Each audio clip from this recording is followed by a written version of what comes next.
olin oma eelmises vastuvõturuumis veel ja tuleb üks naine, ma ei tahtnud teda tegelikult vastu võtta, üks vana naine ja ütles, et temaga on kaasas 2 teemonit ja nad ei lase tal elada, et nad kogu aeg räägivad ja nad vaidlevad ja räägivad ja ähvardavad. Ja kui ta teeb midagi nagu, mis neile ei sobi, siis nad karistavad teda füüsiliselt. No ta oli sinikaid täis ja kõik selline. Ma ütlesin, ma ei saa sind aidata. Ma ei lähe nende teemonite vastu.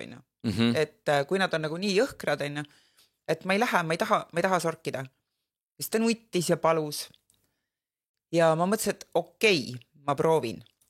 Mul on alles see on üks hästi tugev, see on üks juurikas. See on kusagilt ka, ma ei tea, Siberist, ma ei tea, mis puujuur see on väga lõhnaga ja mul on seda väga väike tükk, rohkem mul seda polegi.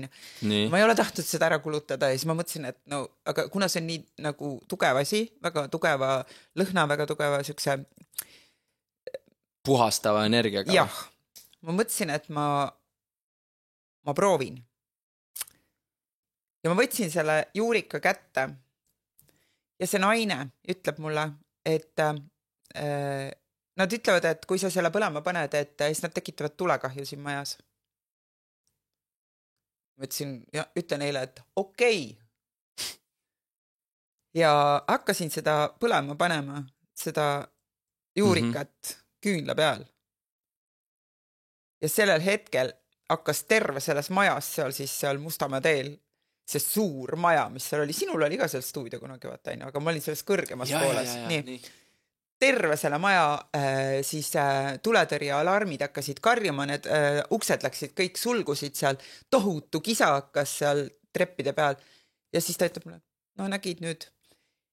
Ja ma jooksen alla, ma ütlesin selle naisele, et ole siin, ma ei saanud seda juurikat põlema panna.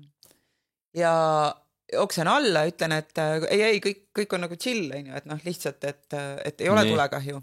Mingid lapsed juba karjuvad, nutavad, et nendel jäid telefonid üles, seal oli mingi kool, tohutu kisa ja siis oodatakse, et et vaja on välja lülitada puldist siis need asjad, need nuppud, et see kaitsekilp või mis seal on. Ja siis tuleb sealt see mees, kes siis omas seda teadmist, kuidas siis see käib, et seal on kirjas ka kõik ja nullib kõik ära ja ütleb, et see ei lähe nulli.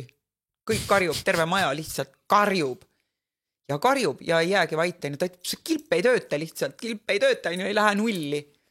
Ja siis ma juba sain aru, mis ei saa kellelegi öelda ka, et teemonid lihtsalt on majas, et mul on siin tädi 2 teemoniga, et sorry. Ja siis ma ütlesin, minu viga on, et minu taas hakkas see kisama. Et no, mis sul seal on? Küünal põleb. Et üks küünal põleb ja siis terve Mustamägi karjub. Selle tulemusena sõitsid maja, et 3 tuletõrje autot, kiirabi, politsei, kõik tulevad ja pult ja ühesõnaga seda kilpi keegi välja lülitada ei saanud. Ja absurd, ja siis tuletõrje, mina vabandan, minu pärast on see, et mitte midagi ei juhtunud. Ma ei mäleta, mis seal lõpuks sai. See lülitati välja siis lõpuks tuletõrje keskusest, kus nad lülitasid selle välja kogu selle maja mingi süsteemi. Väga süge. Siis ma ütlesin tädile, et palun minge ära koos oma teemonitega, ma ei saa teid aidata, et las nad olla. Ja siis tädi ütles, et nad ütlesid, et said nüüd. Et teemonid ütlesid või? Jah, mulle. Midagi ei olnudki teha nendega, jah? Mitte midagi ei olnud teha. No mida ma teen? Ma ei saa midagi teha, ma pole veel juurikat, ei saa põlemagi panna, kui nad panevad terve maja karjuma ja lülitavad kogu süsteemi välja. Aga kus see tädi sai need teemonid siis? Ta ei tea. Kõlab nagu superpower. Kõlab nagu needus ju.